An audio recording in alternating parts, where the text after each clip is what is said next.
Okay, शुरू करते हैं। हेलो एवरीवन, सभी को फिर से गुड इवनिंग। और जैसा आप सभी को पता है, क्लास 10 के मैथ्स में आज एक नया चैप्टर स्टार्ट हो रहा है आपका, चैप्टर नंबर 9। तो लास्ट क्लास में चैप्टर 8 आपका कंप्लीट हुआ था। उसमें एक्सरसाइज 8.4 में जो प्रूफ करने वाले जो एक्सरसाइज के क्वेश्चन थे, 8.4 एक्सरसाइज, इसमें जितने भी इंपॉर्टेंट क्वेश्चन है वो डिस्कस किए जा चुके हैं, ठीक है। लेकिन फिर भी कुछ क्वेश्चन इसमें रह गए हैं जो डिस्कस नहीं हुआ है क्लास में, ठीक है। तो आप लोग का काम ये है अब कि उसमें से जो क्वेश्चन रह गए हैं, जो क्लास में नहीं करवाया, जो करवाया है वो तो आप करिएगा ही प्रैक्टिस। जो नहीं करवाया है उनको भी ट्राई करिए। अगर कोई क्वेश्चन नहीं सोल्व होता है तो बिल्कुल पूछ लीजिए, ठीक है। तो ट्राई करिए और पूछिए। अब आते हैं चैप्टर नंबर 9 आपका जो है। तो इस चैप्टर का नाम क्या है? त्रिकोणमिति के कुछ अनुप्रयोग, एप्लीकेशन ऑफ ट्रिगोनोमेट्री। मतलब एप्लीकेशन करने का मतलब क्या? यूज, ठीक है। तो ट्रिगोनोमेट्री को हम लोग इन जनरल यूज कहाँ पर करते हैं? बहुत जगह ट्रिगोनोमेट्री एक ऐसा ब्रांच है जो बहुत ही फील्ड में यूज होता है। लेकिन हमें सिलेबस में क्या क्या पढ़ना है सर? तो हमारे सिलेबस के अकॉर्डिंग बहुत छोटा सा पार्ट है, ऊंचाई एवं दूरी, हाइट एंड डिस्टेंस। तो किसी बिल्डिंग की ऊंचाई निकालेंगे, किसी बिल्डिंग की किसी पॉइंट से दूरी निकालेंगे, वगैरह वगैरह इस टाइप के क्वेश्चन करेंगे। हवाई जहाज कितनी ऊंचाई पर उड़ रही है, ठीक है। कोई पनडुब्बी है, वो किसी नदी में अगर जल के नीचे तैर रही है तो कितनी गहराई पर तैर रही है, तो वगैरह वगैरह एक लैंग्वेज के फॉर्म में क्वेश्चन आपसे पूछता है। तो क्या क्या चीज है यहाँ पर? सबसे पहले क्या क्या पता होना चाहिए बेसिक, जो इस चैप्टर में काम आएगा। तो त्रिकोणमिति से रिलेटेड है, तो ये डेफिनेशन सब हमें याद होना चाहिए, ठीक है। क्या है सर? साइन थीटा या फिर साइन है लंब बटा कर्ण, मतलब पी बटा एच, ठीक है। कॉस थीटा आधार बटा कर्ण, यानी बी बटा एच। टैन थीटा लंब बटा आधार, यानी पी बटा B. Cosec theta, sec theta, cot theta का यूज कम करेंगे हम लोग, लेकिन लिख देता हूँ कर्ण बटा लंब, कहने का मतलब एच बटा पी। सेक एक कर्ण बटा आधार यानी एच बटा बी, और ये बी बटा पी। तो यहाँ पर ध्यान दीजिएगा कि देखिए, आपका जब मैं क्वेश्चन सॉल्व करूंगा ना, ये 6 तो हमें याद होना ही चाहिए। लेकिन हम ज्यादातर use mostly sine theta, cos theta और टैन थीटा का ही यूज करेंगे, ठीक है। सेक थीटा, कॉट थीटा और कॉट थीटा बहुत ही कम यूज करेंगे, ठीक है। साइन कॉस टैन सबसे ज्यादा यूज करेंगे क्वेश्चन को सॉल्व करते समय। अब यहाँ पर ये तो हमें पता है। अगर मैं आपसे पूछूं कि साइन थीटा में कौन कौन से दो चीजें आती है, लंब आधार और कर्ण है आपके पास? लंब आधार और कर्ण, तो पी और एच। मतलब आपको पता सा साइन थीटा जो होता है वो लंब और कर्ण के बीच का रिलेशन है हमारे पास। तो ये आपको पता होना सर, लंब और कर्ण का जब काम आएगा तो वहां पर हम साइन थीटा का यूज करेंगे। अगर कभी आपका आधार और कर्ण, ठीक है, इन दोनों में रिलेशन आपको दिखेगा, तो आधार और कर्ण से क्या समझ में आएगा आपको? आप बोलोगे सर यहाँ पर हम कॉस का यूज करेंगे, ठीक है, कॉस का यूज करेंगे, क्योंकि आधार बटा कर्ण कॉस आएगा। अगर आपको कभी दिखता है आधार के साथ आपको लंब का जरूरत पड़ रहा है, तो आप क्या करिएगा? अब यहाँ पर tan, आप बोलोगे सर कॉट भी तो लगा सकते हैं, कॉट में भी तो tan कॉट लंब और आधार होता है। तो मैंने आपको क्या बोला? आप ज्यादातर साइन कॉस tan का यूज करिए ना, कॉट को भूल जाओ, ठीक है। तो मैं ज्यादातर यूज करूंगा साइन कॉस tan का। तो आपको दिख रहा है सर आधार और लंब का यूज हो रहा है, तो यहाँ पर बोलेंगे सर tan का यूज कर लेंगे, ठीक है। tan, आधार और लंब आएगा tan, आधार और कर्ण आएगा cos, और लंब और कर्ण आएगा तो साइन का यूज करेंगे, ठीक है। कैसे यूज करेंगे वो अभी देखेंगे। अब क्या है हमारे पास, और क्या पता होना चाहिए सर इसमें? तो ये वाला जो टेबल था जो आपको याद करवाया है, ठीक है। आई होप कि अब आप सभी को याद हो गया होगा। अगर नहीं याद हुआ है अभी भी, तो अपने सामने एनसीईआरटी बुक में आपके पास बना हुआ है, टेबल अपने सामने रखिएगा। टेबल देख देख के यूज करिएगा, जैसे आप पहले भी यूज कर रहे थे, लेकिन याद कर लीजिएगा। और जब भी मैं कहता हूँ कि टेबल आपको याद होना चाहिए, तो स्पेशली साइन थीटा के सारे वैल्यू, कॉस थीटा के सारे वैल्यू और टैन थीटा के सारे वैल्यू याद होने चाहिए। कॉसेक सेक कॉट मना तो नहीं कर रहा, कि ऐसा नहीं बोल रहा कि नहीं याद करिए, लेकिन नहीं भी याद रहेगा तो हम रेसिप्रोकल या व्युत्क्रम करके निकाल सकते हैं, ठीक है। कॉसेक 30 साइन 30 का उल्टा होगा, सेक 30 कॉस 30 का उल्टा होगा, इस तरीके से हो सकता है ना। लेकिन साइन कॉस टैन तो हमें याद करना ही पड़ेगा, तो साइन कॉस टैन हमें याद होना चाहिए, ठीक है, इतना वैल्यू। इसके अलावा अभी मैं थोड़ी देर पहले आपसे क्षैतिज के बारे में पूछ रहा था क्लास स्टार्ट होने से पहले। तो सबसे पहला जो कंसेप्ट हमें पता होना चाहिए इस चैप्टर में, वो क्षैतिज रेखा के बारे में, ठीक है। अब ये नहीं कि डेफिनेशन रट रहे कि डेफिनेशन क्या होता है, डेफिनेशन से कोई मतलब नहीं है हमें, ठीक है। मतलब है कि क्षैतिज रेखा हम समझ जाए कि क्षैतिज रेखा क्या है, हॉरिजॉन्टल लाइन क्या है, ठीक है। तो हॉरिजॉन्टल लाइन, एक सेकंड, तो हॉरिजॉन्टल या फिर हॉरिजॉन्टल लाइन कहने का मतलब, क्षैतिज या क्षैतिज रेखा कहने का मतलब एक ऐसा लाइन जो धरती के समांतर हो, ठीक है। अगर मैं कुछ ऐसा एक फिगर बनाऊं, ये, या फिर एक्स एक्सिस को आप इमेजिन करिए, ठीक है, ऐसा बनाते हैं, इसको आप कहते हो एक्स एक्स डैश और ये वाई वाई डैश।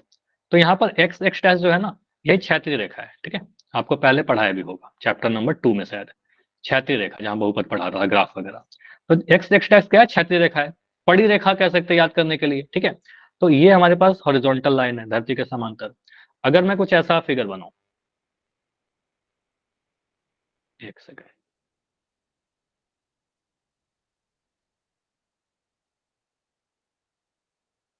यहाँ बताओ कौन से कलर से मैंने हॉरिजॉन्टल लाइन को बनाया है? ब्लू। ब्लू वाले को, ठीक है। तो ब्लू वाले को आप क्या बोलेंगे? सर ये हमारे पास क्षैतिज रेखा है, ठीक है, हॉरिजॉन्टल लाइन है। तो इसमें और ज्यादा डिटेल में नहीं जाना है आपको कि सर इसका डेफिनेशन क्या है, धरती से कितना डिग्री का कोण बनाएगा, उससे मतलब नहीं है हमें। बस ध्यान रखिएगा कि ऐसा जो लाइन रहेगा उसको हम क्षैतिज रेखा कहेंगे, ठीक है। अगर खड़ा रेखा बना जो वाई वाई डैश है, तो वाई वाई डैश को क्या कहते हैं? वर्टिकल लाइन कहते हैं, ऊर्ध्वाधर रेखा कहते हैं, ठीक है। तो ऊर्ध्वाधर से बहुत ज्यादा इस चैप्टर में मतलब नहीं है आपको, ठीक है, ये बहुत ज्यादा काम जरूरत नहीं पड़ेगा आपको। तो क्षैतिज रेखा ध्यान रखिएगा, पड़ी रेखा, खड़ी रेखा से ज्यादा मतलब है नहीं। तीन चीज और है, तीन और टाइप के कंसेप्ट है जो आपको पता होना चाहिए। सबसे पहले कि सर दृष्टि रेखा क्या होती है, सर उन्नयन कोण क्या होता है, और सर अवनमन कोण क्या होता है।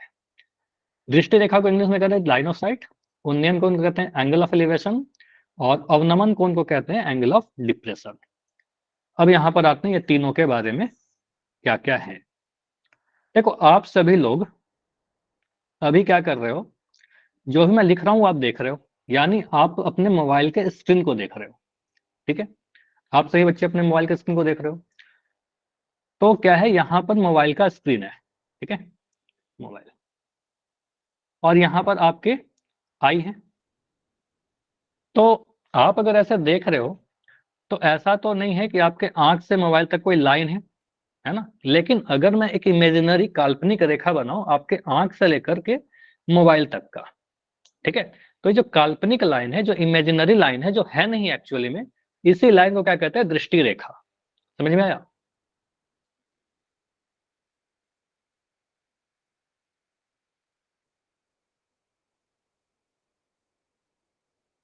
कोई बात नहीं शुभम, ठीक है।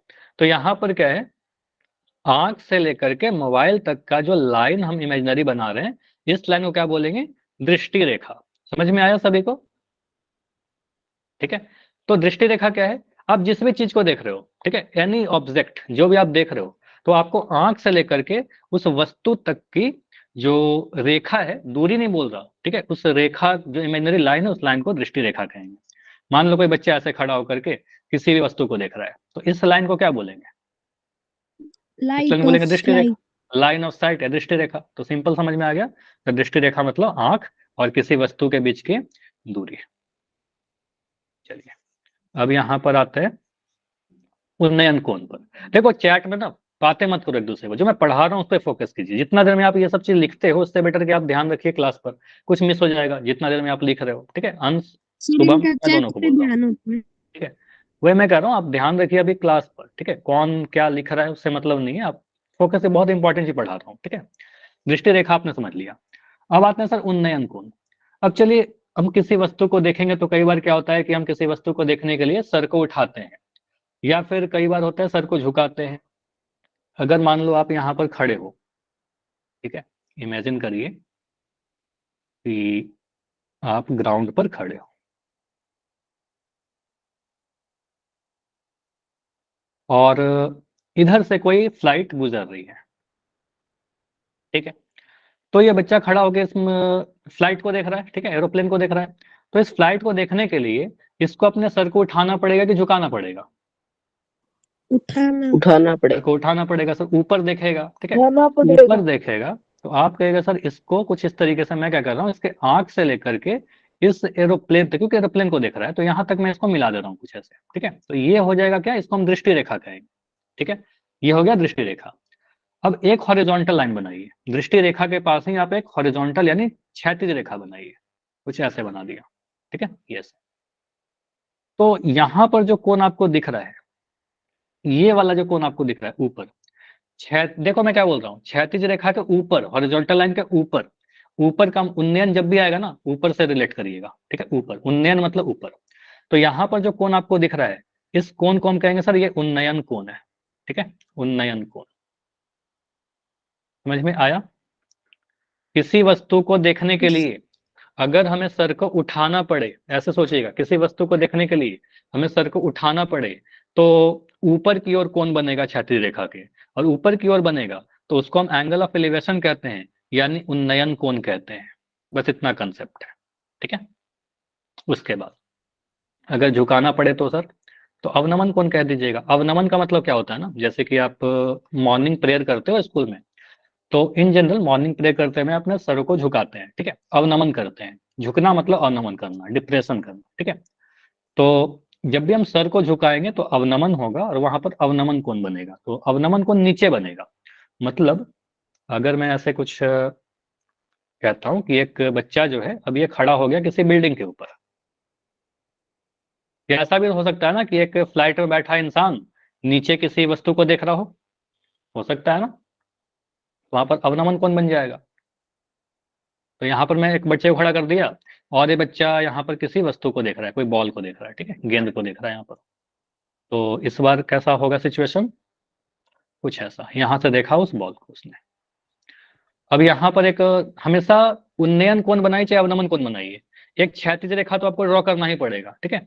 ये मत बोलना कि सर यहाँ पर हमारा अवनमन कोण बन जाएगा, ये वाला कोण अवनमन कोण नहीं होता, बिल्कुल गलत हो जाएगा आपका कंसेप्ट, ठीक है। तो यहाँ पर क्या बोलिएगा, सर हॉरिजॉन्टल लाइन तो बनाइए पहले, हॉरिजॉन्टल लाइन मैंने बना दिया, ठीक है, ये आपका क्षैतिज रेखा आ गया। अब क्षैतिज रेखा के नीचे देखिए कौन सा कोण बन रहा है, ये वाला कोण। तो इस बच्चे ने गेंद को देखने के लिए अपना सर को झुकाया होगा, क्योंकि ऊपर में खड़ा है वो, और झुका रहा है तो नीचे देख रहा है, कोण नीचे बन रहा है, तो नीचे कोण बन रहा है तो क्या बोलेंगे, अवनमन कर रहा है ये, ठीक है। तो यहाँ पर आप लिख दोगे अवनमन कोण। क्लियर? अवनमन, मैंने स्पेलिंग थोड़ा गलत लिख दिया। क्लियर है सभी को? तो अवनमन कोण हॉरिजॉन्टल लाइन के नीचे बन रहा है, क्षैतिज रेखा के नीचे बन रहा है, और उन्नयन कोण क्षैतिज रेखा के ऊपर बन रहा है, ऊ से ऊपर, अवनमन के लिए नीचे, याद रखिएगा। क्लियर? चलिए, तो ये आपने समझ लिया, इसको बहुत बार यूज करेंगे।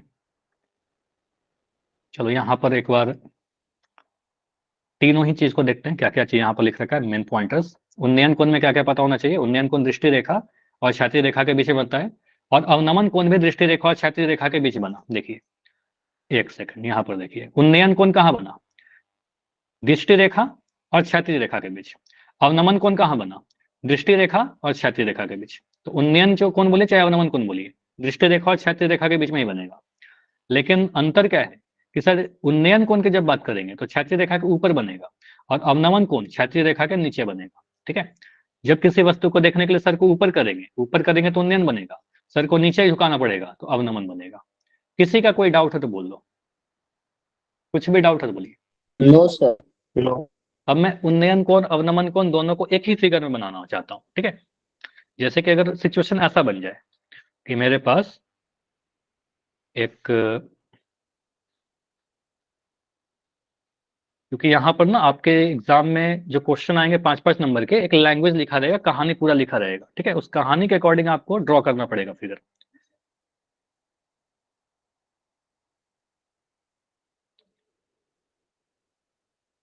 हाँ, और ठीक है, आपके क्वेश्चन पर आते हैं प्रियांशु, कि एंगल चेंज कब होगा, ठीक है।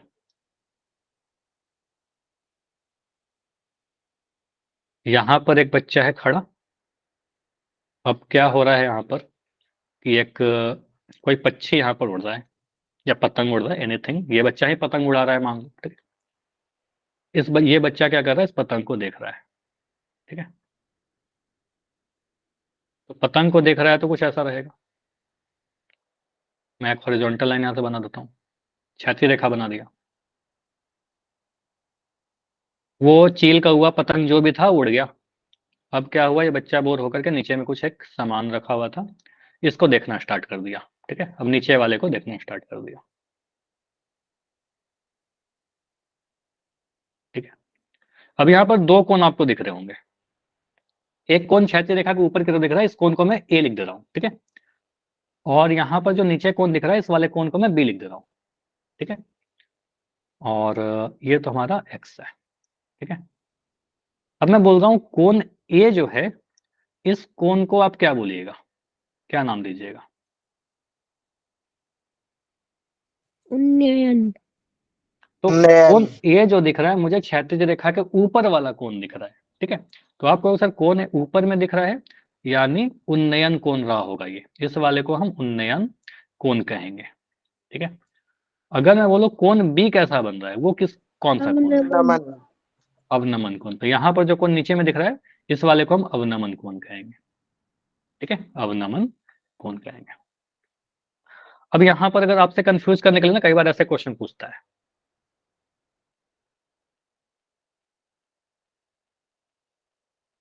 या ऐसे सोचो, अब इतना डायग्राम नहीं बना रहे, बस मैं कह रहा हूँ कि एक बिल्डिंग पर कोई बच्चा खड़ा है और इस तरीके से देख रहा है, ठीक है। यहाँ से कोई ऑब्जर्वर है, कोई प्रेक्षक है, यहाँ से खड़ा होकर के देख रहा है, और यहाँ पर एक कोण दे दिया 60 डिग्री। तो ये वाला कोण 60 डिग्री को हम अवनमन कोण बोलेंगे क्या? No sir. क्यों नहीं बनेगा अवनमन कोण ये? Yes sir. कोण 60 डिग्री सर अवनमन मुझे है या लगा नहीं? उन्नयन कोण। नहीं, बस मैं ये उन्नयन मैं बस पूछना चाहता हूँ कि 60 डिग्री अवनमन कोण है कि नहीं है। यहाँ से बच्चा देख रहा है, ठीक है, यहाँ पर आंख है हमारा। Yes sir. 60 डिग्री कैसे होगा? वो दे उसके रखा है, बीच में वो बनता मैंने है दिया दृष्टि है, रेखा। वो दिया है, क्वेश्चन मैंने दे रखा है 60 डिग्री। क्वेश्चन में तो कुछ वैल्यू दे रखा होगा ना, 60 डिग्री मैंने दे दिया। देखो ये अवनमन कोण नहीं है, क्योंकि आपको हमेशा बताया है कि उन्नयन कोण चाहे अवनमन दृष्टि कोण रेखा और उसके बीच में बनता क्षैतिज है। रेखा के बीच में बनेगा। बहुत बढ़िया। तो ये वाला तो आप बोलोगे सर ये हमारा दृष्टि रेखा है, ये तो दृष्टि रेखा है, क्योंकि आंख से लेकर के वस्तु तक के बीच की ये डिस्टेंस जो है, मतलब जो रेखा है, इसको तो दृष्टि रेखा कह देंगे, इसमें तो कोई दिक्कत ही नहीं है, ठीक है। लाइन ऑफ साइट कहते हैं इसको, दृष्टि वाला, ठीक है। चलिए अब ये समझिए, हमने आपको बोला कि जो उन्नयन कोण या अवनमन कोण बनता है वो दृष्टि रेखा और क्षैतिज रेखा के बीच में ही बनता है। तो क्षैतिज रेखा तो ये वाला लाइन को आप बोलिएगा ना, यहाँ पर देखिए आपको मैं बना रहा हूँ, ये जो रेड कलर का मैं बना रहा हूँ, हॉरिजॉन्टल तो ये है, तो ये वाले कोण को हम बोलेंगे सर अवनमन कोण, ठीक है। हॉरिजॉन्टल के नीचे ये वाला के नीचे थोड़ी बोला था, ठीक है, तो ये तो गलत हो जाएगा, ठीक है। 60 डिग्री है वो सही है सर, 60 डिग्री रहा होगा, मैं उससे मना नहीं कर रहा, लेकिन अवनमन कोण तो ये वाले को बोलेंगे, ठीक है। तो वो कोण कैसे निकलेगा? पूरा ये कोण 90 डिग्री का है ना, 90 में 60 घटा दीजिए, 30 आ जाएगा। तो यहां पर आप ये वाला कोण 30 डिग्री का जो आएगा ये अवनमन कहलाएगा। समझ में आया? तो 60 डिग्री नहीं लेंगे, 30 डिग्री अवनमन लेंगे। क्लियर? इस फिगर नो सर। इस फिगर के लिए मुझे बताइए अवनमन कोण, ठीक है। एक मैं फिर क्वेश्चन दे रहा हूँ, एक क्वेश्चन फिगर बना रहा हूँ। अगर मैं कह रहा हूं कि कोई एक बच्चा बिंदु P पर खड़ा होकर के किसी ऑब्जेक्ट Q को देख रहा है, ठीक है, बिंदु P पर खड़ा होकर के, यहाँ पर मेरा आंख है और मैं बिंदु Q को देख रहा हूँ, ठीक है। और मैं कह रहा हूं कि ऐसे मिला दिया, ये दृष्टि रेखा हो गया, और ये कोण मैं दे रहा हूं कि 50 डिग्री का आपका दे दिया गया। आप मुझे बताइए अवनमन कोण का वैल्यू कितना होगा?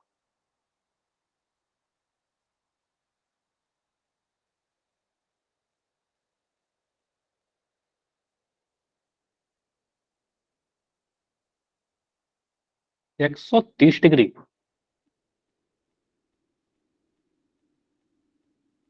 आप यहाँ पर एक हॉरिजॉन्टल लाइन बना दीजिए ना, दृष्टि रेखा से हमेशा एक हॉरिजॉन्टल लाइन बनाइए, ऐसे बना दिया। ये पूरा कितने डिग्री का कोण है यहां से यहां तक? बोलिए, ये पूरा 90 होगा कि नहीं होगा? होगा ना 90। तो 90 में से 50 घटा दीजिए, ठीक है, पूरा 90 है, उसमें से आप कहोगे सर ये वाला हमारा 50 है यहाँ तक, ठीक है, इतना 50 है, तो 180 अगर मैं ऐसे बना रहा हूँ तो यहाँ पर कोण कितनी डिग्री का बनेगा बताइए? ये कोण कितनी डिग्री का बनेगा? इसमें 180 कैसे बनेगा? 90 बनेगा ना। अगर मैं ऐसे बना रहा हूँ तो यहाँ पर आपका 90 डिग्री का कोण बनेगा। 180 का सर मतलब क्या होता है? दो ये दो 180 होता है। 90 डिग्री कैसे हो गए? फिर से बोलो, क्या बोला? दो कोण 90 डिग्री की कैसे होगी सर? दो कोण यहाँ पर 90 डिग्री कहाँ है? आपको ये पता है यहाँ से ये पूरा, जैसे मैं अगर नाम दे दूं यहाँ पर, इसका नाम P है, यहाँ पर X है, यहाँ पर M डाल दिया, तो एंगल XPM अगर ऐसे नाम दिया तो ये पूरा 90 डिग्री बनेगा आपका XPM, ये पूरा यहाँ से यहाँ तक। ठीक है, इतना क्लियर है? Yes sir. अब यहाँ से यहाँ ये मैं बोल रहा हूँ कि ये पूरा में से ये पूरा 90 है, और इस पूरे में ये 50 डिग्री है। ठीक है, तो ये पूरा 90 में से अगर 50 को घटा दो तो ये 40 बचेगा ना। 50 और 40 दोनों को यस मिला सर। करके 90 बनेगा, तो ये 40 डिग्री बचेगा। तो अवनमन कोण का वैल्यू आपका 40 डिग्री आ जाएगा। क्लियर? Yes sir. अगर आप 100 रुपए लेके मार्केट जाते हो, 80 रुपए खर्च कर दिए, तो 20 रुपए बचेंगे ना। तो वही चीज है, पूरा 90 डिग्री है, 90 में से आधा भाग 50 है, तो बच गया 40 डिग्री। ठीक है, तो अवनमन 40 डिग्री आएगा। ठीक है, चलिए। तो इस तरीके से कभी फिगर रहेगा तो अवनमन उन्नयन में कंफ्यूज मत करना। ठीक है, चलिए। उसके बाद कुछ क्वेश्चन। अच्छा, यहाँ पर थोड़ा सा हमें और प्रैक्टिस करना है परिमेयकरण का। परिमेयकरण क्यों करना है? क्योंकि रूट एग्जाम तो में, गुणा रूट तो इसे भाग। एक सेकंड आते हैं उस पर। तो परिमेयकरण पहले ये सीख लेते हैं कि करना क्यों है। क्योंकि जब हम सॉल्व करेंगे कुछ क्वेश्चन को, आंसर निकालेंगे, तो हमारा आंसर कुछ इस टाइप का आएगा। तो हम ऐसे आंसर नहीं छोड़ सकते। कैसे नहीं छोड़ सकते सर? कभी भी अगर हमारे पास a बटा b के रूप में नंबर आ जाए, जहां पर हर में वर्गमूल वाला नंबर आ जाए, ठीक है, तो हम हर का परिमेयकरण करेंगे। मतलब नीचे में वर्गमूल वाला नंबर नहीं होना चाहिए सर। अंश में आता है तो आने दीजिए, हर में नहीं आना चाहिए, नीचे में नहीं आना चाहिए। तो एक सुटेबल नंबर से ऊपर और नीचे मल्टीप्लाई करते हैं। ठीक है, ऊपर और नीचे मल्टीप्लाई किससे करेंगे? नीचे में अगर सर रूट बी है तो ऊपर भी रूट बी से और नीचे में रूट बी से गुना कर दीजिए, अगर सिर्फ रूट वाला ही नंबर है तो। इससे आपका नीचे में रूट वाला खत्म हो जाएगा। क्यों खत्म होता है? क्योंकि आपको पता है सर, रूट एक्स को जब मैं रूट एक्स से गुना करूंगा तो एक्स मिलने वाला है। ठीक है, तो आप क्या करिए, सर लिखा हुआ है 8/√2, इसको परिमेयकरण करने के लिए हम ऊपर भी √2 से गुना क्या रूट करेंगे दो। और नीचे भी √2 से गुना करेंगे। ठीक, अब इसका मतलब क्या हो गया कि सर अंश अंश से गुना होगा, हर हर से गुना होगा। 8√2 से गुना हो जाएगा, और 8√2 से गुना होकर के मिलता है आपका 8 × √2, या फिर 8√2 लिख दो, ज्यादा बेटर है। ठीक है, 8√2। और नीचे में क्या मिल रहा है सर? दो नीचे में मिल रहा है आपका √2 × √2। दो तो √2 जब √2 से गुना होगा तो आपको 2 मिल जाएगा। ठीक है, अब नीचे में देखिए आपका 2 आ गया, बढ़िया, आपका नीचे से रूट खत्म हो गया। तो आप इसको सिंप्लीफाई करिए। इस अच्छा, ये 2 से मैं काटू क्या ऐसे? क्या ये मेरा काटना सही है? 2 से 2 काट दिया? नौ सर नो आठ सर। ऐसा कटेगा। नहीं कटेगा, ये रूट बिल्कुल कैसे गलत हो नहीं गया, कटता? ये मत काटना। ठीक है, तो 2 से काटिए आप 8 को, 2 चौके 8। ठीक है, तो आपका आंसर आएगा 4√2। ठीक है, तो अब क्या बोलेंगे सर, हम ऐसा लिख सकते हैं 8/√2 अगर लिखा हुआ है तो उसको हम 4√2 छोड़ेंगे। ठीक है, ये दोनों सही है, आंसर ऐसे करेंगे। देखिए नीचे से रूट हट गया ना, नीचे से रूट हटाना है बस। ठीक, ये करके बताओ कितना होगा? 120/√3 कितना होगा? किसी क्वेश्चन को सॉल्व किया, आंसर ऐसे ही आ गया, तो आंसर इतना नहीं छोड़ सकते। 40√3। 40√3। तो ये बोलेंगे सर हमारा क्या है, 120/√3। तो सिर्फ √3 ही है ना, √3 के अलावा कुछ नहीं है। तो हम क्या बोलेंगे सर, √3 से ऊपर नीचे मल्टीप्लाई करिए, यहां भी और यहां भी। ठीक है, तो ये आ गया ऊपर में 120√3, और नीचे में क्या आ गया, √3 × √3। तो √3 जब √3 से गुना हो तो 3 आ जाएगा। इसको काटिए आप। ठीक है, इसको आप काटिएगा तो क्या मिलेगा? 40 3 चौके 12, और ये 0 तो ये 0 लगा दिया। ठीक है, इसको काट दिया तो 40√3 आ गया, ये हमारा आंसर। ठीक है, चलो ये बताओ, और एग्जाम्पल लेता हूँ। लिख दे रहा हूं मैं 35/√7। ये बताइए। 5√7। 5√7। नाइस, तो बहुत आसान से आप लोग कर ले रहे हो। तो यहाँ पर आ जाएगा आपका 35/√7। मैं यहाँ भी √7 से गुना किया सर, यहाँ भी √7 से गुना किया, तो ये आ गया 35√7, और नीचे √7 × √7 7 आ गया, 7 से काटा, 7×5 = 35, तो 5√7 आपका आ गया। चलो ऐसे वाले तो आप कर लोगे। अब थोड़ा सा इसमें अलग करते हैं सर, अगर सिर्फ √3 के अलावा कुछ और रहे तो फिर क्या करेंगे? मतलब अगर ऐसा कुछ आ जाए, 50/√3 + 1। देखो यहाँ पर क्या लिखा हुआ है, मैंने क्या बोला था, एक सुटेबल नंबर से मल्टीप्लाई करते हैं ताकि रूट हट जाए, ठीक है। उसके लिए किससे कर सकते हैं। तो अब नीचे में कभी ऐसा दिखे, इसके पहले मैं आता हूं, अगर टर्म ऐसा रहे, या फिर आप टर्म के जगह पर हर लिखिए, हर, तो गुना किससे करेंगे। हर अगर लिखा रहे ए प्लस रूट बी, ठीक है, तो आप गुना क्या करिएगा, ऊपर और नीचे ए माइनस रूट बी से, ठीक है, ए माइनस रूट बी से, क्योंकि यहां पर आपको कंसेप्ट है कि यहाँ पर सर प्लस है, तो आप चेंज कर दीजिएगा सर माइनस में। हाँ जी, रूट बी से खाली नहीं कर सकते। नहीं कर सकते सचिन, पहले भी आपने ये पूछा था और वहां पर भी मैंने आपको ये बताया था कि सिर्फ रूट बी से मैं करके दिखाता हूँ अभी कि रूट बी से करेंगे तो क्या होगा, नहीं आएगा, ठीक है। तो अभी के लिए नोट कीजिए, फिर मैं दोनों चीज करके आपको दिखाता हूँ, ठीक है। तो ए प्लस बी रूट बी रहेगा, तो ए माइनस रूट बी से गुना करना पड़ेगा। मैं करके दिखाता हूँ कि रूट बी से गुना करने पर क्या होगा, नहीं वो हटेगा, ठीक है। उसके बाद अगर मैं लिखता हूँ ए माइनस रूट बी आपके हर में लिखा हुआ है, तो आप क्या करिएगा, सर यहाँ पर ए प्लस बी रूट बी से गुना कर देंगे, ठीक है। साइन चेंज करना है, प्लस है तो माइनस, माइनस है तो प्लस, ओके। उसके बाद अगर कभी ऐसा लिखा हुआ है कि सर हमारे हर में कुछ ऐसा लिखा हुआ है, रूट ए प्लस रूट बी, ऐसा लिख दिया तो सर, तो फिर आप गुना करिएगा रूट ए माइनस रूट बी से, ठीक। और अगर कभी ऐसा लिखा हुआ है रूट ए माइनस रूट बी, तो ये मुझे आप लोग ही बता दो किससे गुना कर देंगे। रूट ए प्लस रूट बी। रूट ए प्लस रूट बी से, ठीक है।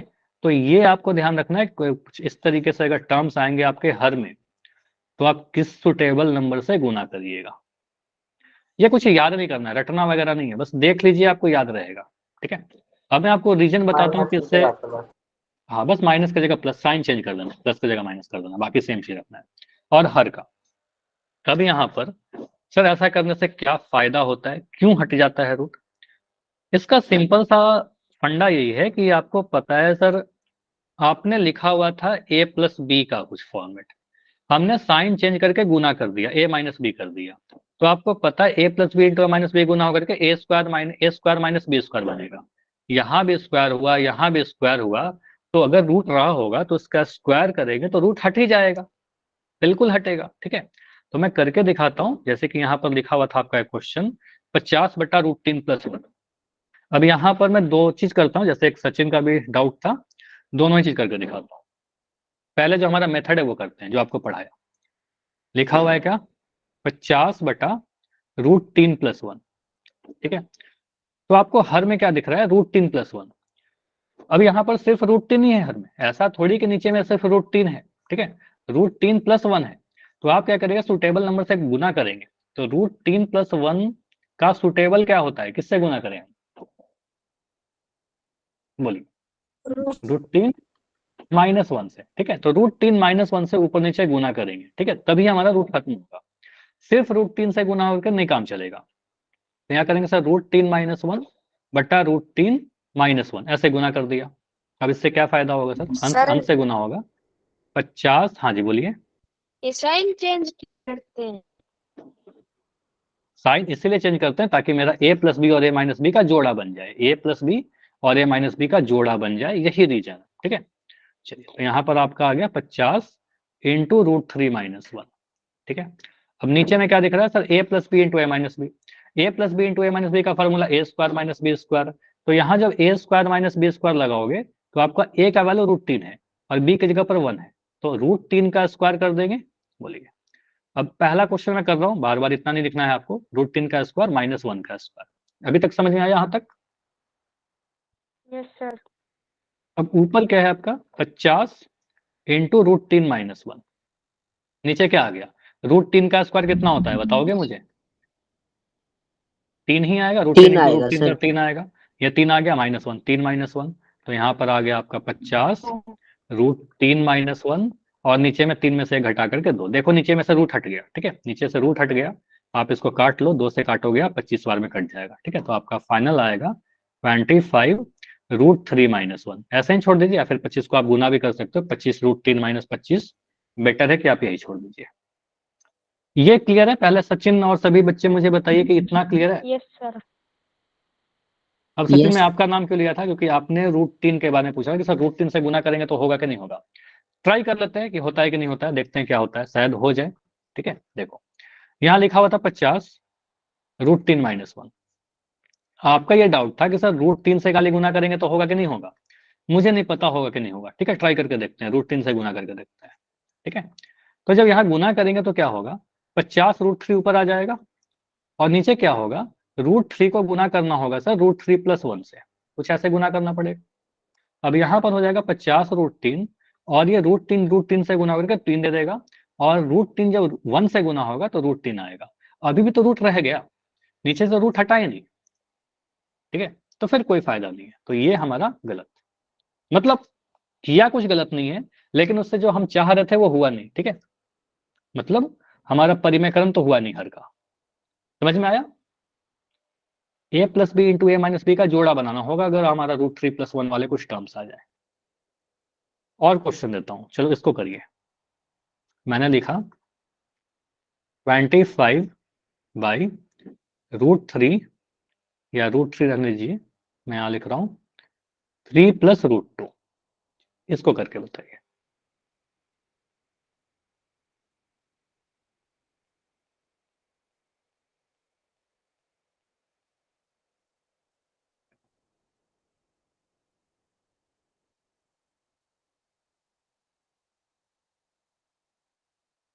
अभी हम लोग ऊंचाई एवं दूरी चैप्टर 9 का बहुत बेसिक पढ़ रहे हैं, ठीक है, मतलब परिमेयकरण करना सीख रहे हैं, क्योंकि ऐसे क्वेश्चन अगर आंसर में आएंगे तो सॉल्व करके सही आंसर तो लाना सीखें।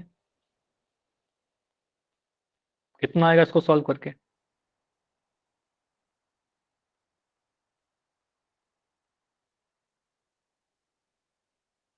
75 - 25 √2/7।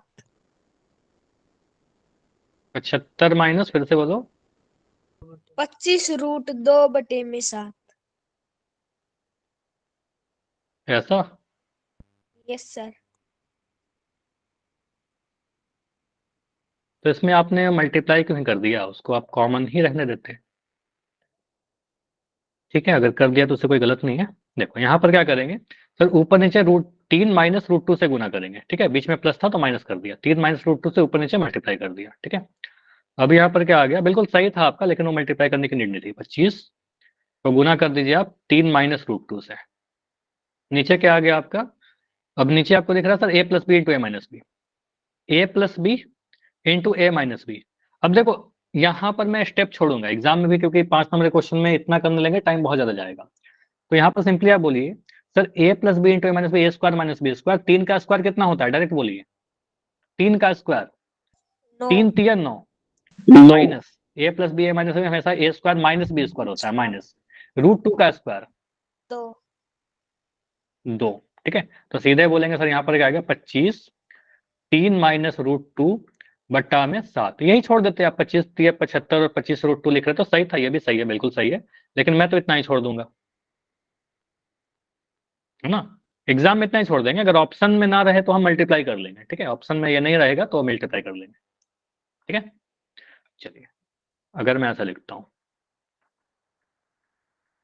यहां मैं लिख रहा हूं 7 - 7 नहीं लिख रहा हूं, ठीक है, रुक जाओ, 3 - √7, ठीक है, और यहाँ लिख दिया 16। चलो ये बताइए कितना होगा।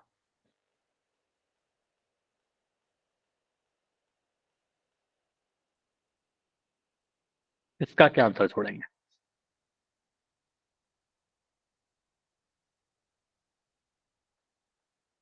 परिमेयकरण कर रहे हैं हम लोग।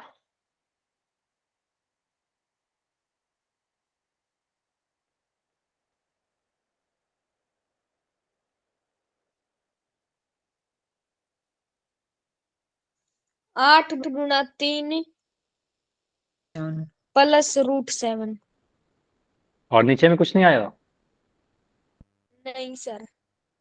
कैंसिल हो गया होगा, चलिए बढ़िया।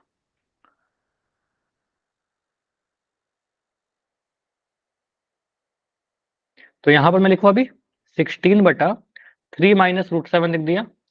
यहाँ पर सुटेबल नंबर से आप मल्टीप्लाई करें, सुटेबल क्या, हर को देखिए, यहाँ पर माइनस है तो बीच में प्लस कर दीजिए, 3 + √7, और यहाँ लिख दोगे 3 + √7, बस इतना ही सोचना था। अब अंश कौन से गुना करेंगे, 16 को गुना करेंगे इससे, तो 3 + √7 से, 3 + √7 से, और नीचे क्या है, a plus B into A minus B, हमेशा वो जोड़ा ही हमने ऐसे बनाया कि a plus B into A minus B आएगा ही आएगा। तो 3 का स्क्वायर करेंगे तो 3 का स्क्वायर 9 माइनस रूट 7 का स्क्वायर करेंगे तो 7, ठीक है, 9 माइनस 7, 49 मत कर देना, फिर रूट 7 का स्क्वायर है, 7 का स्क्वायर नहीं है। अब यहाँ पर आ गया 16, 3 प्लस रूट 7 बटा में 9 में 7 घटाया 2, ठीक है, तो आप सीधे इसको काटिए, 2 से काटिएगा 2 अट्ठे 16, ठीक है, तो यहाँ पर आ गया 8, 3 प्लस रूट 7, तो इतना ही छोड़ देंगे। अगर ज्यादा मल्टीप्लाई करने का मन है तो करेंगे 8 के 24 प्लस 8 रूट 7, लेकिन नीड नहीं है, ठीक है, तो हम इतना ही छोड़ रहा हूँ, ठीक है। अब आगे बढ़े, तो परिमेकरण इतना प्रैक्टिस कर लिया, इस स्टेप के आप और भी क्वेश्चन लिख करके आप प्रैक्टिस कर सकते हो, ठीक है। तो ये हुआ हमारा कुछ स्टेप से। अब आते हैं अपने बहुत ही बेसिक बेसिक वाले क्वेश्चन के पैटर्न पे। सर क्वेश्चन में पोल नहीं है, अभी पोल नहीं है सभी का, ठीक है, इसमें क्या ही पोल करोगे, परिमेकरण में पोल क्या करोगे, ठीक है।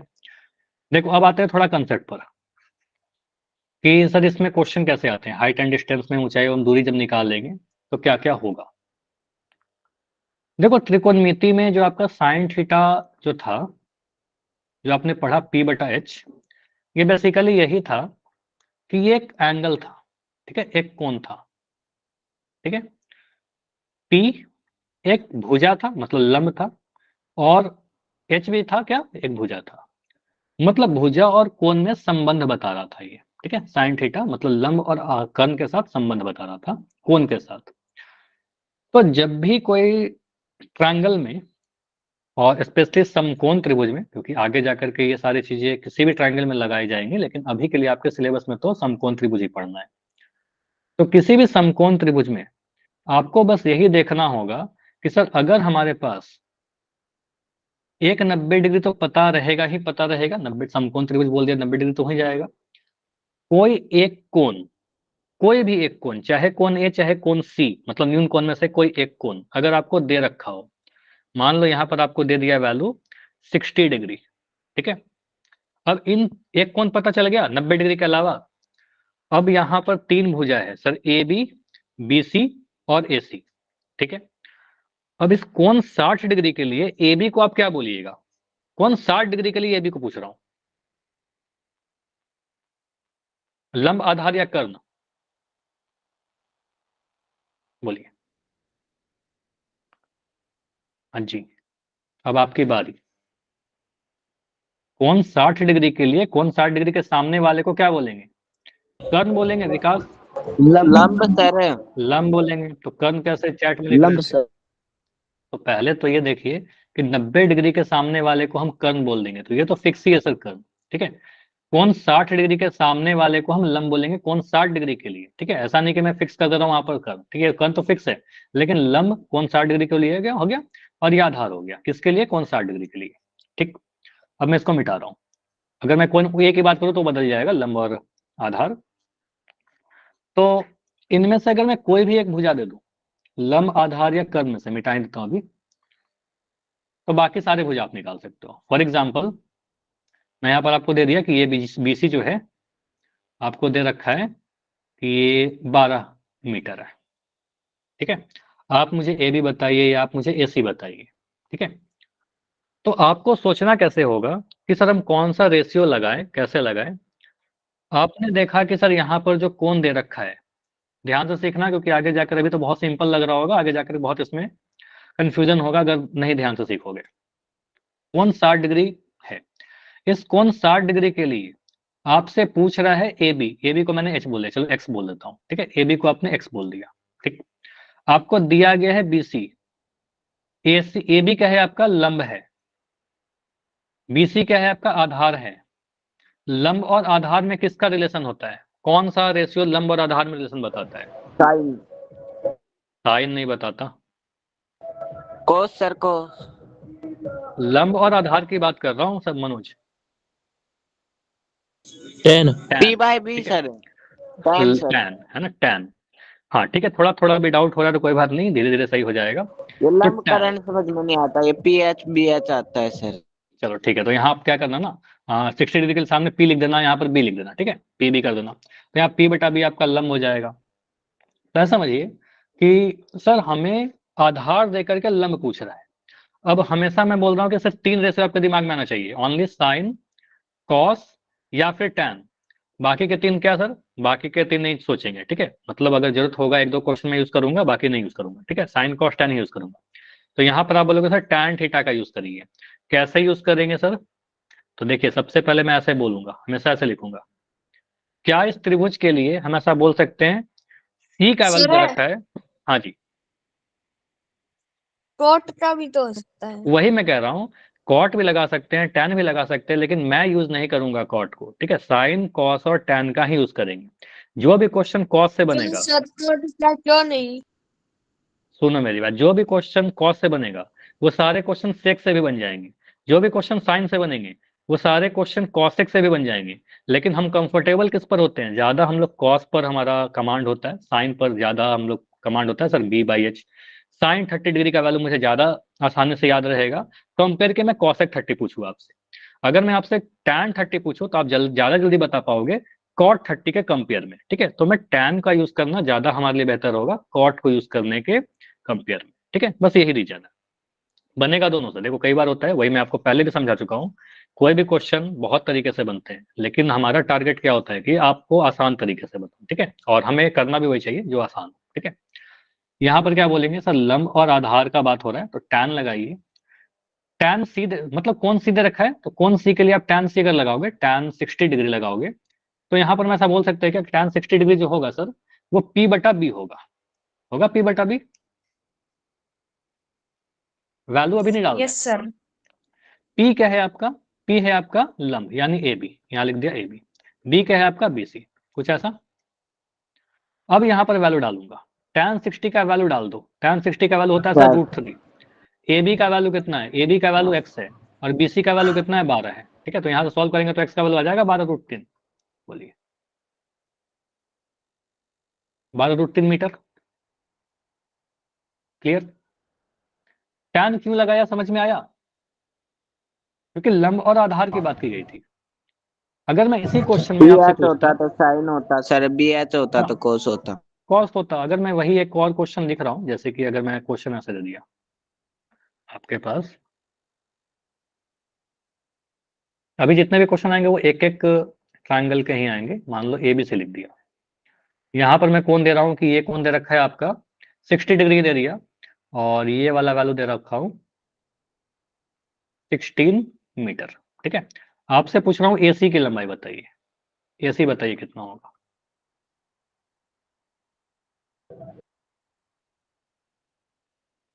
बत्तीस। कोस अभी आर तक 32 है लगेगा क्या? सर। हाँ पहले देखो कौन सा रेशियो लगाएंगे और कैसे सॉल्व करेंगे,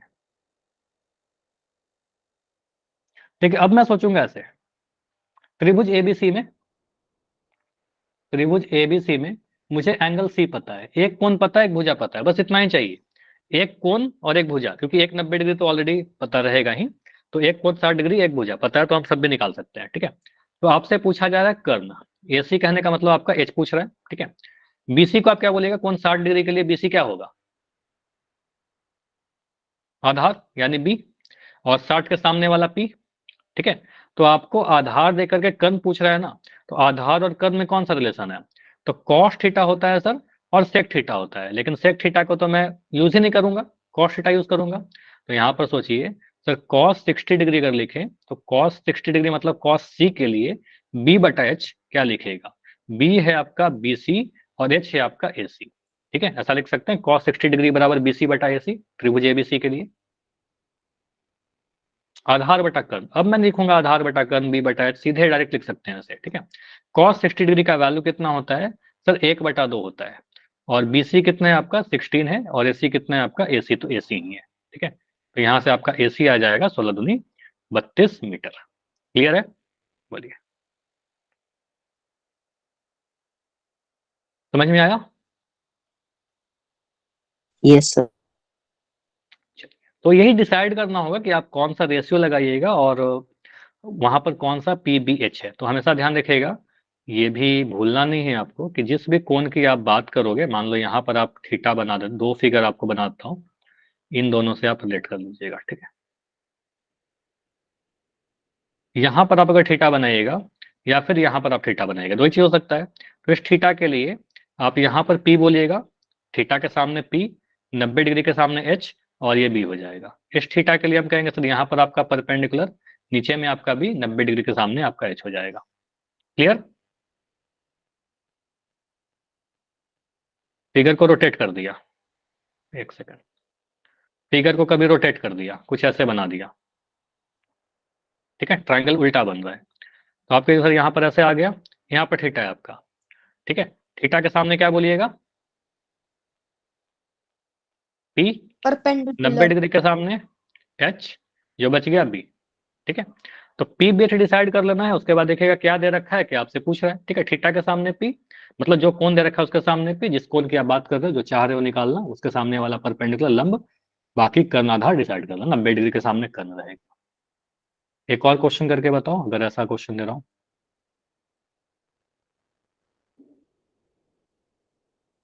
यहां पर दे दिया आपका 30 डिग्री, ये दे रखा है आपका 48 सेंटीमीटर। आप मुझे बताइए बीसी, बीसी बताओ।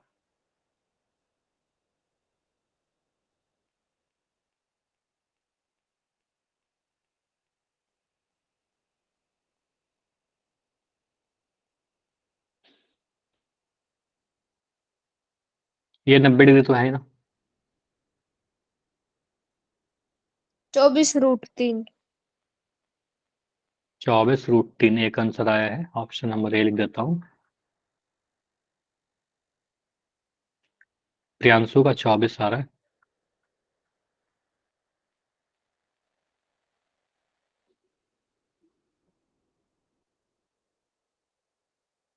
तो मैं क्या कर रहा हूँ, सोच रहा हूँ सर एक ट्रायंगल है, इस ट्रायंगल में मुझे दिख रहा है एक कोण 30 डिग्री और एक साइड 48 सेंटीमीटर, बस काफी है, एक एंगल और एक साइड दे रखा है। इस 30 डिग्री के सामने में हमेशा मुझे पता है कि सर 30 डिग्री के सामने वाले को मैं P बोल देता हूँ, 30 डिग्री के साथ जो चिपका हुआ है इसको मैं B बोल देता हूँ, 90 डिग्री के सामने वाले को तो H बोलता ही बोलता हूँ, ठीक है। अब यहाँ पर मैं बोलूंगा, मुझे पता करना सर क्या, BC, BC आपका आधार है, तो BC आधार है, बेस है, और कर्ण आपको दे रखा है। तो आधार और कर्ण का बात किया गया है ना, आधार और कर्ण की बात की गई है, तो आप यहाँ पर आधार और कर्ण के लिए कॉस लगाइए, सेक का तो कोई जरूरत है नहीं, ठीक है। तो आप कॉस 30 डिग्री, ठीक है। कॉस 30 डिग्री कितना होता है सर, बेस बाई हाइपोटेन्यूज, मतलब B बटा H। बेस क्या है आपका BC, H क्या है आपका AC, ठीक है, ऐसा लिख सकते हैं। कॉस 30 का वैल्यू बताओ कितना होता है, रूट ये तो तीन याद बटे होना दो चाहिए, √3/2। और BC कितना है आपका, BC नहीं पता, BC को आप BC लिख दो, चाहे BC को आप X लिख दीजिए, ठीक है। AC का वैल्यू कितना, AC का वैल्यू 48, इसको क्रॉस मल्टीप्लाई करिए, क्रॉस मल्टीप्लाई की नीड नहीं है, आप सिंपली बोलिएगा X का वैल्यू कितना आ जाएगा, √3/2 इंटू 48 करेंगे तो यहाँ से आ गया आपका X, ठीक है, 2 से काटिए आप, 24 बार में कटिएगा, ठीक है। तो ये आ जाएगा आपका 24√3 बराबर X, ठीक है। तो हम कह सकते हैं सर BC कितना आ जाएगा, 24√3 मीटर में है, सेंटीमीटर में, सेंटीमीटर में लिख देना, ठीक है, क्योंकि यहाँ सेंटीमीटर में था तो ये भी मैंने सेंटीमीटर में लगा दिया। क्लियर है?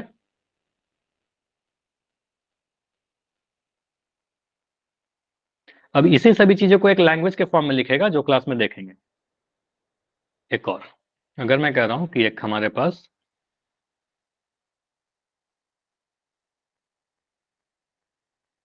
ठीक है, कुछ ऐसा ही लिख रहा हूं, ABC नाम लिख दिया, यहां पर लिख रहा हूं आपका 60 डिग्री, ये दे दिया आपका 45 मीटर। मुझे बताओगे आपकी BC का लंबाई कितना होगा,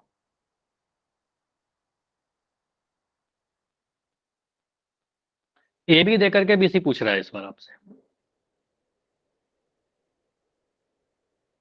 इस बार कर्ण का कोई काम नहीं है आपको, है ना, कर्ण के बारे में नहीं बोला गया। एक एंगल दे रखा है और एक साइड दे रखा है, इस साइड को हम इस एंगल के लिए क्या 45 बोलेंगे, बटे √3। 45/√3 अगर आ रहा है सचिन तो आप इसको रेशनलाइज करिए, परिमेयकरण करिए, ऐसे आंसर नहीं छोड़ सकते। करूँ सर? हाँ जी करिए। 15√3। 15√3 बिल्कुल नाइस, बढ़िया। विषय हो रहा है 15√3। हम्म। तो यहाँ पर अब मैं क्या बोलूंगा सर, पहले तो ये देखना होगा कि सर यहाँ पर 60 डिग्री है, इस 60 डिग्री के सामने वाले को हम P बोल देंगे, ठीक है, लंब बोल दिया। 60 डिग्री के साथ जो लगा हुआ है उसको हमने बी बोल दिया, आधार बोल दिया। 90 डिग्री के सामने वाले को एच बोल सकते हैं, लेकिन एच तो पूछा ही नहीं गया ना, मैं क्यों ही लिखने जाऊं, ठीक है, एच नहीं लिख रहे। अब मुझे पता है सर यहाँ पर पी और बी की बात की गई है, पी दे करके बी पूछ रहा है, ठीक है, लंब दे के आधार पूछ रहा है, तो आप टैन लगाइएगा, टैन थीटा ही होता है लंब आधार में रिलेशन। तो यहाँ बोलेंगे सर टैन 60 डिग्री लगाइए, टैन क्योंकि कौन सी 60 डिग्री है यहाँ पर लिख देना, एग्जाम में जब भी आएगा ना ये लिखना पड़ेगा कि त्रिभुज ए बी सी में, ठीक है, ए बी सी में क्या बोलेंगे, तो टैन सी का वैल्यू 60 डिग्री है, टैन 60 डिग्री बराबर लंब बटा आधार, चाहो तो आप ऐसे लिख देना एक लाइन, पी बटा बी। पी है आपका ए बी और बी है आपका बी सी। टैन 60 का वैल्यू √3 होता है। अब मैं डायरेक्ट यूज करूंगा, ये सारी चीजें याद होना चाहिए आप सभी को। टैन 60 √3, ए बी का वैल्यू आपका 45 है, बी सी का वैल्यू x है, तो यहाँ से सॉल्व कर लीजिए, x का वैल्यू कितना आ जाएगा 45 बटा √3। अब आंसर इतना छोड़ करके मत आ जाइएगा क्योंकि नीचे में √3 है, ठीक है, वर्गमूल वाला नंबर है, तो इसको मैं ऊपर और नीचे परिमेयकरण कर देता हूँ, तो आ जाएगा 45 √3 बटा 3, ठीक है, इसको सॉल्व कर लिया, 3 से काटा 15 बार में कट जाएगा, 15 3 45, 15 √3 यहाँ पर मीटर में था तो ये भी आपका मीटर में आ जाएगा, ठीक है, तो आपको सर बीसी कितना आ जाएगा 15 √3। क्लियर। अगर हमसे कर्ण पूछता तो लंब और कर्ण लगा करके हम साइन थीटा लगाते, है ना। क्लियर है इतना सारा चीज। यस सर, सर आज इतना ही। हाँ चलो आज इतना ही रखते हैं, इसके आगे कुछ जो क्वेश्चन, एक क्वेश्चन मैं ट्राई करने के लिए दूंगा लेकिन बस होमवर्क में, ठीक है, क्लास में नहीं कर रहे, ये ट्राई करिएगा। यस सर, आप इतना ही रखो। ठीक है, ये ट्राई करना, होमवर्क है आप सभी का। देखो एक लैंग्वेज वाला क्वेश्चन है, खुद से करने की कोशिश कीजिएगा, अगले क्लास में यहीं से कंटिन्यू करेंगे, ठीक है। अब जितने क्वेश्चन आएंगे उसमें लैंग्वेज लिखा रहेगा। चलिए बाय एवरीवन, कुछ डाउट है तो सर बिल्कुल एक मैं रुक रहा हूँ। मिनट,